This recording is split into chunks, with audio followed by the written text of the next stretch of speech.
서기 671년 한반도에는 전운이 감돌고 있었습니다.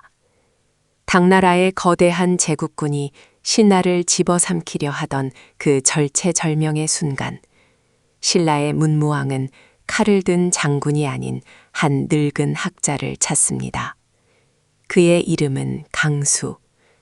머리 뒤에 뿔처럼 뼈가 튀어나와 우두라 불리던 기이한 외모의 사내. 하지만 그의 손끝에서 나온 문장 하나가 100만 대군보다 더 강력한 힘으로 당나라 황제를 굴복시키게 됩니다. 7세기 중반, 동아시아는 거대한 격변의 소용돌이 속에 있었습니다. 백제와 고구려가 멸망했지만 전쟁은 끝나지 않았습니다. 당나라는 신라와의 약속을 어기고 한반도 전체를 자신의 지배하에 두려는 야욕을 드러냈습니다. 어제의 동지가 오늘의 적이 된 상황, 신라는 고립무원의 처지에 놓이게 됩니다. 당나라 장수 설인귀는 거대한 함대를 이끌고 서해를 건너와 신라를 압박했습니다. 그는 문무왕에게 오만방자한 편지를 보내 신라가 당나라의 은혜를 배신했다며 즉각적인 항복을 요구했습니다. 신라 조정은 공포에 질렸습니다. 무력으로 맞서기엔 국력의 차이가 너무나도 컸기 때문입니다. 문무왕은 깊은 시름에 잠겼습니다. 칼로 베는 전쟁보다 더 무서운 것은 명분이었습니다. 당나라가 내세운 배신자 신라라는 프레임은 국제사회에서 신라를 고립시키고 내부의 결속마저 무너뜨릴 수 있는 치명적인 독이었습니다. 이 논리를 깨뜨릴 수 있는 자, 칼보다 예리한 붓을 가진 자가 절실히 필요했습니다. 그때 왕의 뇌리에 스친 인물은 바로 강수였습니다. 그는 중원경, 지금의 충주 출신으로 어릴 적부터 남달랐습니다. 그의 머리 뒷부분은 기이하게 튀어나와 있었고 사람들은 그를 우두, 즉 소머리라 부르며 수군댔습니다. 하지만 그 기이한 뼈 안에는 천하를 꿰뚫어 보는 지혜가 담겨 있었습니다. 당시 신라는 불교의 나라였습니다. 모든 지식인이 불경을 외울 때 강수는 홀로 유학의 길을 택했습니다. 불교는 세상을 떠난 가르침이라 내가 배울 것이 못 된다.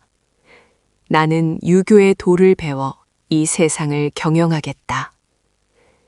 그의 이러한 실용적이고 현실적인 세계관은 훗날 외교문사에서 빛을 발하게 됩니다. 사실 강수의 재능을 먼저 알아본 것은 문무왕의 아버지 태종 무열왕이었습니다. 무열왕은 강수를 불러들여 강수 선생이라 높여 부르며 국사를 논했습니다. 신분이 엄격한 골품제 사회에서 육두품 출신인 그에게 왕이 보여준 파격적인 대우였습니다. 강수는 자신의 능력을 알아주는 주군을 위해 뼈를 묻을 각오를 다졌습니다.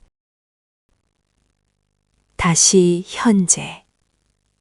문무왕의 부름을 받은 강수는 설인귀의 편지를 꼼꼼히 읽어 내려갔습니다.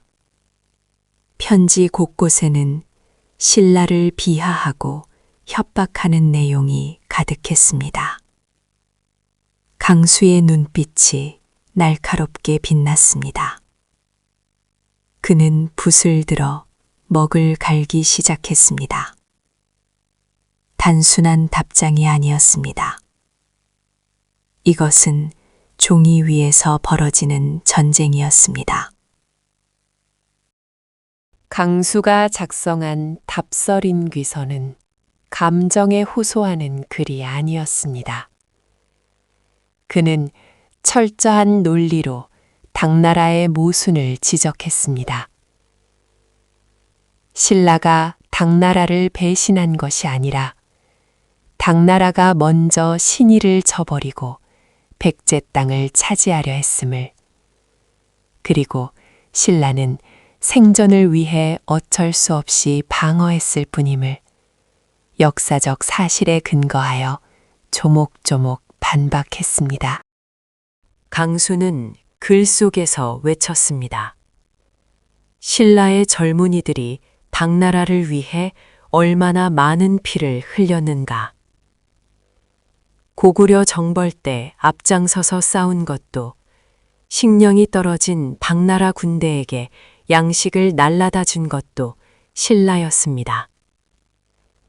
강수는 이러한 신라의 희생을 강조하며 지금 당나라가 신라를 공격하는 것은 천하의 도리에 어긋나는 배은망덕한 행위임을 천명했습니다.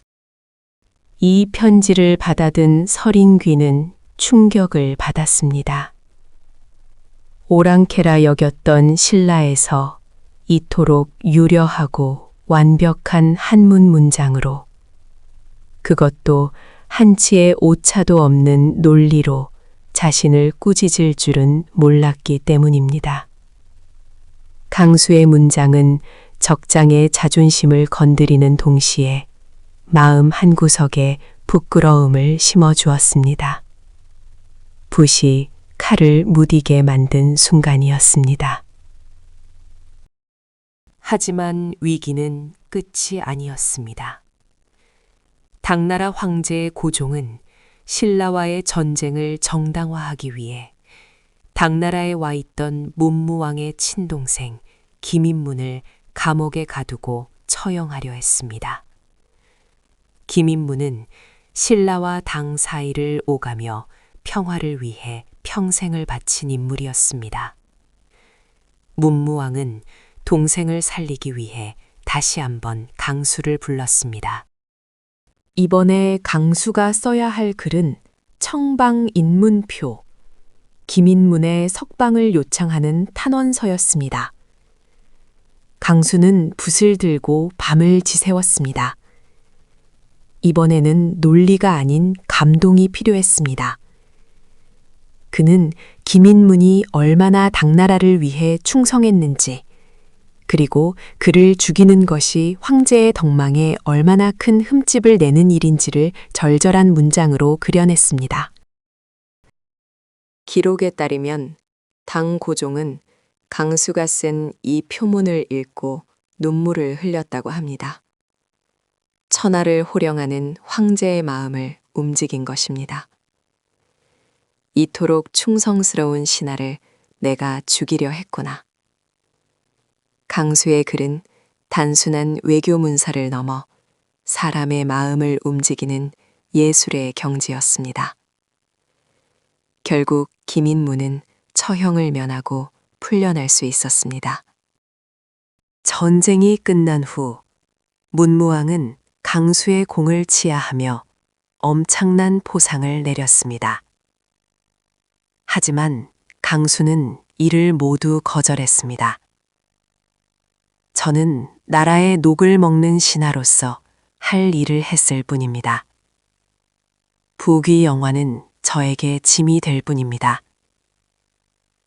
그는 평생을 낡은 베옷을 입고 거친 밥을 먹으며 청빈하게 살았습니다. 그의 집은 비가 오면 물이 샐 정도로 초라했다고 전해집니다. 그의 청빈함 뒤에는 감동적인 사랑 이야기도 숨어 있습니다. 젊은 시절 그는 대장장이의 딸과 사랑에 빠졌습니다. 미천한 신분이라며 주위의 반대가 심했지만 강수는 가난하고 천하다고 부인을 버리는 것은 사람의 도리가 아니다라며 끝까지 그녀를 지켰습니다. 그는 출세한 뒤에도 조강지철엔 버리지 않고 평생을 함께했습니다. 말년의 강수는 후왕양성에 힘썼습니다. 그는 신라의 젊은이들에게 글쓰기의 기술뿐만 아니라 문장 속에 담아야 할 올바른 정신과 국가관을 가르쳤습니다. 글은 기교가 아니라 마음에서 나온다. 그의 가르침은 신라의 학문적 수준을 한 단계 끌어올렸으며 훗날 신라가 문화 강국으로 발돋움하는 밑거름이 되었습니다. 692년 신라의 문장가 강수는 조용히 눈을 감았습니다. 왕은 그의 죽음을 깊이 애도하며 장례 물품을 하사했지만 집안에 남은 재물이 하나도 없어 관청에서 장례를 치러주어야 할 정도였습니다. 빈손으로 왔다가 빈손으로 떠난 그의 삶.